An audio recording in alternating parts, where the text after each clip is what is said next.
Muy buenas tardes. Voy a empezar mis alegatos finales trayendo a mención una frase del gran escritor argentino, Ernesto Mago. Él dice: leyes existen, lo que no hay es justicia. Señores magistrados, traigo a colación esta frase porque lo que hemos escuchado de parte de la Fiscalía, tanto en su alegato final como en su requisitoria, no tienen contenido jurídico. Y voy a explicar en el transcurso de toda esta exposición por qué es que hemos considerado que esa acusación no tiene contenido jurídico. Al comienzo de este juicio oral, nosotros indicamos que nuestra defensa siempre ha sido, y lo hemos mantenido en el transcurso de todos estos plenarios, en aceptar los hechos. Hemos aceptado los hechos, pero hemos refutado la imputación que ha hecho la Fiscalía. Hemos refutado esta imputación a la luz de la teoría del delito, a la luz de la teoría general del derecho, porque no se ajusta al ordenamiento jurídico la acusación que ha hecho la Fiscalía. Y es que no se ajusta, señores magistrados, a la teoría general del derecho y a los elementos que tiene la teoría del delito que se debe de cumplir en toda acusación fiscal, porque la Fiscalía ha hecho un trabajo deficiente. Hemos revisado con mucho detenimiento la acusación fiscal y no encontramos esas proposiciones fácticas que tienen que tener una acusación y que se tienen que interrelacionar necesariamente con el dispositivo legal. Eso no ha existido. Lo que hemos visto son meros hechos naturales, hechos que existen y que nosotros hemos aceptado como tal. Pero la imputación no existe. No existe esa vinculación que tiene que haber con el dispositivo legal. No existe ese vínculo que tiene que haber con el sujeto, con quien acusas. No ha existido. ¿Por qué no ha existido, señor magistrado? ¿Y por qué la Fiscalía no ha tenido esa perspicacia de no poder encontrar? Porque simplemente, señor magistrado, ha desconocido este triángulo o esta pirámide que nos enseñan a todos los que pertenecemos a la comunidad jurídica en el segundo año de Derecho, y que pareciera propia de las aulas universitarias. Sin embargo, es importante y de aplicación en todos los casos de la jerarquización de las normas. Tenemos una Constitución Política del Estado cuyo artículo 149, señor magistrado, les da facultad jurisdiccional a mis clientes en su condición de campesinos y de autoridades de la comunidad campesina. Tenemos un tratado, la Convención 169, que también en los artículos 8 hacia adelante obliga a los países firmantes, en este caso al Perú, a respetar los usos, las costumbres, la cosmovisión de aquellos campesinos de los pueblos triviales e indígenas, dice la Convención. Y el Perú está obligado a hacerlo. Está obligado porque la misma Constitución lo dice. Cuarta disposición final y transitoria de la Constitución Política del Estado. Artículo 55 de la Constitución.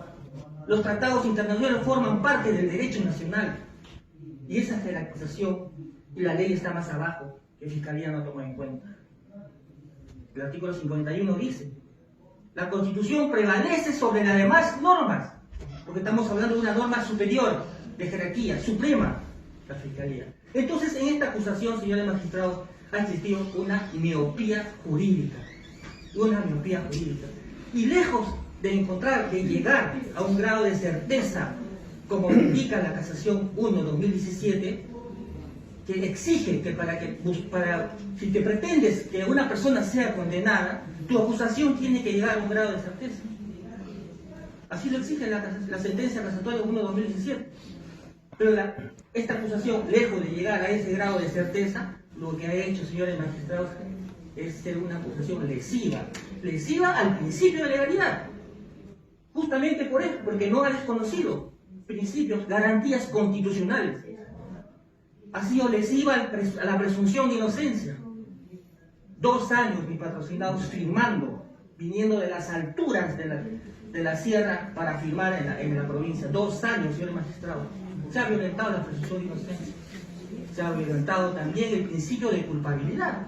¿Cómo pretendemos acusar por un delito tan gravísimo, señores magistrados, y solicitar 30 años de pena privativa de la libertad a aquellos campesinos que lo único que hicieron es ejecutar labor jurisdiccional, que constitucionalmente están facultados?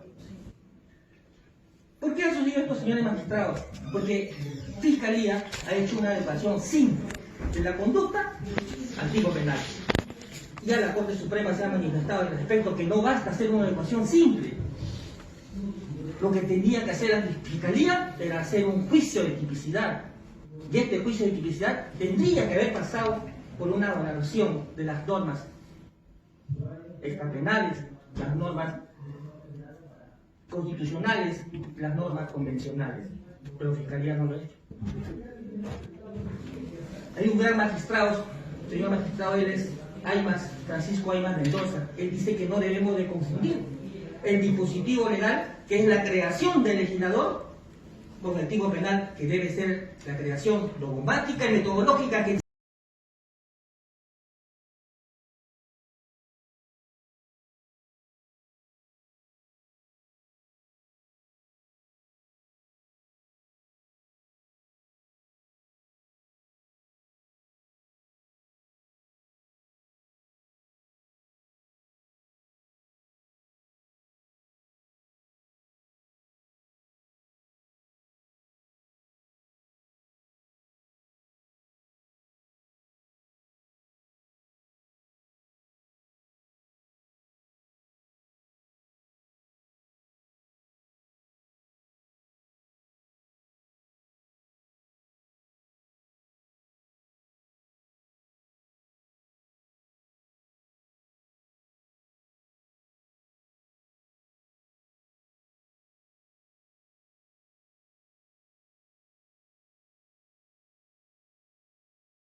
a los terroristas no fue para investigar y pretender que se encarcelen a pobres y humildes campesinos.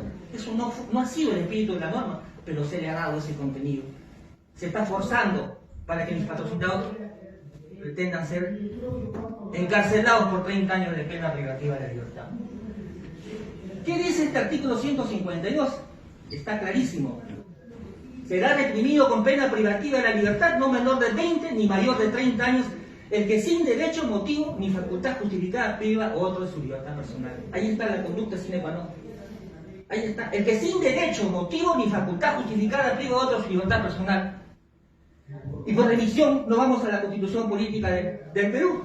Artículo 149. Las autoridades de las comunidades campesinas y nativas, con el apoyo de las rondas campesinas, pueden ejercer labor jurisdiccional. Por lo tanto, mis patrocinados estaban facultados para realizar labor jurisdiccional. Pero eso no es todo. Ya dijimos, ahí está el artículo 20, numeral 8 del Código Penal. Está está exento de responsabilidad penal aquel que obra en cumplimiento y por disposición de la ley, en cumplimiento de un deber en el ejercicio de mis patrocinados obraron por incumplimiento de la ley, señor magistrado. Por lo tanto, para esta defensa técnica, señores magistrados, la conducta de mis patrocinados en su conjunto es una conducta atípica. No ingresa al derecho penal, no tendría por qué ingresar. Hemos hecho esta pequeña estructura, señor magistrado, parecería básico, elemental, de poca trascendencia. Ya dijimos, parecería que sería propia de las aulas universitarias, que no se debería de tratar en una audiencia. Sin embargo, nosotros creemos que es todo lo contrario. Todas las acusaciones fiscales deben de respetar y observar esta estructura. No se puede pretender ni siquiera formular denuncia si no se observa esta estructura del delito. Y ahí tenemos la acción. Fiscalía ha dicho que mis patrocinados actuaron consciente y voluntariamente. Perfecto, lo hemos aceptado. Pero esa es la conducta. Esa es la conducta, nada más que la conducta. Pero si pasamos al siguiente filtro, que es la tipicidad. ¿Es típica o no es típica la conducta? Esta defensa considera que Fiscalía no ha demostrado que nuestra conducta de bien patrocinado haya sido típica. Por eso que hemos dividido la tipicidad en dos dimensiones. La dimensión objetiva y la dimensión subjetiva. Ustedes mejor que nadie lo saben, señores magistrados, pero permítame seguir describiendo cada uno de estos subelementos. La conducta típica.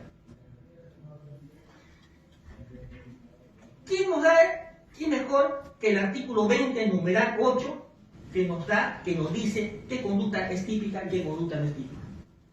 Y este artículo 20 dijo, ya lo dijimos, aquel que obra por disposición de la ley y mis patrocinados en su condición de comuneros de la comunidad de Huancane y sus propios comuneros tenían facultad constitucional, artículo 149, para realizar labor jurisdiccional. Ya lo dijimos, por lo tanto, esta conducta es atípica, porque Fiscalía debió observar. Hay una norma de prohibición, sí, el dispositivo legal, pero hay una norma de permiso. Si hay una norma de permiso y una norma de prohibición, y pensemos que existiera una antinomia, que no lo hay para la defensa, pero en el hipotético caso negado para nosotros que exista esta antinomia, ¿cuál debe prevalecer? La Constitución. Por lo tanto, sigue siendo atípica la conducta del patrocinado. Fiscalía ha imputado a título de autoría y coautoría al patrocinado. Este título de autoría nos lo da el gran penalista Klaus Roxin. Él habla sobre la teoría del dominio del hecho, que pertenece. Tres formas de teoría del dominio del hecho. La autoría inmediata, y la segunda es la coautoría, aquella dedicación en conjunto que realizan las personas. En conjunto, pero con responsabilidades diferentes, pero indispensables. Fiscalía no ha demostrado ese plan concreto y específico que habrían tenido mis patrocinados para secuestrar. Porque ese es el requisito también que exige la Corte Suprema. ¿Dónde está el plan concreto? ¿Dónde está la planificación que hicieron ellos para secuestrar? No ha demostrado la Fiscalía. Y este plan concreto tendría que haber sido en conjunto todos, teniendo conocimiento que lo que iban a hacer era delito de secuestro. La Fiscalía no ha demostrado, ni por asomo, que ellos tenían pretensión de secuestrar a una persona. De manera que este requisito tampoco se cumple. No hay plan concreto, no se ha demostrado, no existe esa distribución de funciones que tendrían que haber tenido todos los coautores. Porque la coautoría es una distribución de funciones y esas funciones tienen que ser indispensables. Porque si un coautor no dejara de participar, pues el plan concreto se tendría que frustrar. Porque si no estaríamos hablando de partícipe, cómplice, secundario, primario y todo lo que la dogmática nos ofrece. Pero Fiscalía ha dicho que son autores y coautores, pero no ha demostrado por qué es que le da ese título. Tenemos que haber sabido por qué es que le da ese título de autor y coautor. El segundo elemento de la parte de la dimensión objetiva es el elemento descriptivo valorativo. Señores magistrados, si nosotros decimos estamos confirmando a través de la norma suprema que es la Constitución Política del Estado, que mis patrocinados en su condición de autoridades de las comunidades campesinas de Huancayo y sus comuneros tenían facultad jurisdiccional, facultad constitucional, y el dispositivo legal exige que para que una persona se le impute ese dispositivo legal no tiene que tener facultad justificada. Y si mis patrocinados en su condición de comuneros y de autoridades de la comunidad campesina tenían facultad jurisdiccional para realizar esa conducta que hicieron, por lo tanto no se cumple el elemento descriptivo normativo para poder subsumir esa conducta de mi patrocinado al dispositivo legal. No encaja, no se puede subsumir, o cuanto menos habría una tipicidad relativa, que ya la Corte Suprema exige que para que una persona sea condenada tiene que tener tipicidad absoluta, cumpliendo todos los requisitos que dice la estructura del delito. La segunda gran dimensión que hemos tratado de separar para explicar por qué es que mis patrocinados no deben ser absueltos, señor magistrado, porque esa es la intención de la defensa, es el elemento subjetivo. Y ahí vemos el elemento cognitivo y volutivo. Mis patrocinados hemos demostrado, señor magistrado, en este plenario, que mis patrocinados, mis clientes, comuneros de Huancayo, no tenían conocimiento que lo que iban a realizar era un delito de secuestro. No tenían conocimiento, el mínimo conocimiento. Ellos estaban convencidos de lo que estaban haciendo estaba ajustado a su ley, a su cosmovisión, a sus usos, a sus costumbres, como siempre lo han hecho. No estaban, no sabían, no tenían conocimiento que era un delito de secuestro. Y lo hemos demostrado a través del acta. Cuando llegan las autoridades de la justicia ordinaria y les dicen, oiga, lo que ustedes han hecho es un delito de secuestro, mis patrocinados, autoridades de la comunidad de Huancayo, de inmediato existen esa actitud de querer hacer su justicia, porque ya llegó a la justicia ordinaria. El otro subelemento, el elemento volutivo, que tuvieron voluntad de hacerlo, sí, tuvieron voluntad, hubo voluntad de detener, de aprender y de hacer su justicia. Esa era la voluntad, mas no de secuestrar, señor magistrado. Y para terminar esta parte, señor magistrado, ahí tenemos un resumen de lo que hemos dicho. Artículo 152, conducta prohibida. El que sin derecho ni facultad justificada priva a otro de su libertad. Artículo 149, norma de previsión. Le da facultad jurisdiccional a los comuneros de Huancayo. Pero no solamente ese articulado de la Constitución. El artículo 2, numeral 19, de la Constitución reconoce la pluralidad étnica y cultural de los pueblos indígenas. Y el artículo 89 le da legalidad, le da personería jurídica a la comunidad campesina. Y el artículo 8, numeral 2, en adelante, obliga a los países firmantes a cumplir con el respetar la condición y las costumbres de los pueblos indígenas. Finalmente, ya lo dijimos, el artículo 20, ahí está la causa de atipicidad. Causa de atipicidad, señor magistrado, esta defensa considera que no existe una causa de justificación. Hay una causa de atipicidad, porque el mismo articulado lo dice, y lo respalda todo el marco constitucional que existe al respecto. Por lo tanto, como resultado, tenemos una conducta que no es delito, inimputable. Y así quedaría. Se quiebra, se rompe la estructura del delito. Llegó acción, evaluó acción, consciente y voluntariamente, pero no entra la tipicidad, no hay delito. Hasta ahí, señores magistrados, nosotros como defensa podríamos decir, solicitar a esta honorable sala que absuelva a mi patrocinado porque no hay conducta delictiva. Sin embargo, señores magistrados, en aras de hacer una defensa eficaz, conforme lo establecido en la Corte Interamericana de Derechos Humanos y en el caso Urbano Torres versus El Salvador, vamos a continuar. En el caso que ustedes no desestimen nuestro propósito, vamos a continuar nombrando los hechos, pero no vamos a relatar todos los hechos que ya se sabe. Sería trillado mencionar cada uno. Vamos a mencionar algunas afirmaciones que se han dado en esos hechos. Mis patrocinados se reunieron en la madrugada del 31 de octubre de 2008, sí.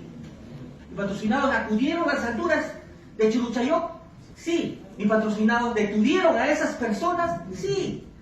mis patrocinados usaron la fuerza razonada para hacer prevalecer el principio de autoridad cuando pusieron resistencia a esas personas que lo estaban deteniendo? Sí. Mis patrocinados fueron al colegio, llevaron, introdujeron en el colegio a estos detenidos. Sí. Mis patrocinados interrogaron también.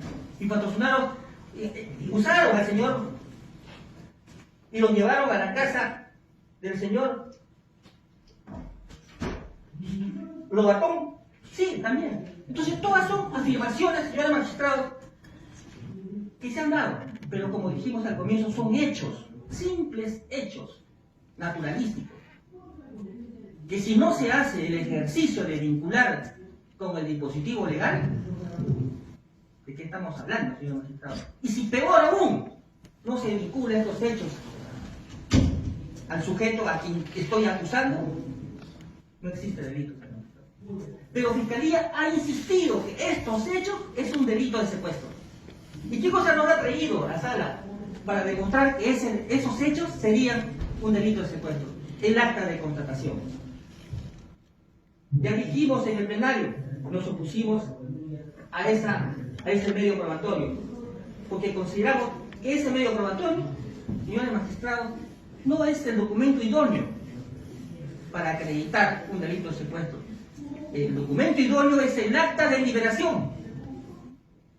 Pero este documento tiene una razón, una justificación. Y es que Fiscalía y Policía que fueron a ver a esas personas supuestamente secuestradas, no encontraron en realidad esa escena que nos ofrece un delito de secuestro. No los encontraron amordazados, atados. No los encontraron. Por eso hicieron un acta de constatación, para constatar la situación en que se encontraban. Y ellos estaban deambulando en la costa, atendiéndose. Eso es lo que demuestra. Y lo que demuestra también el dicho que recogieron las autoridades.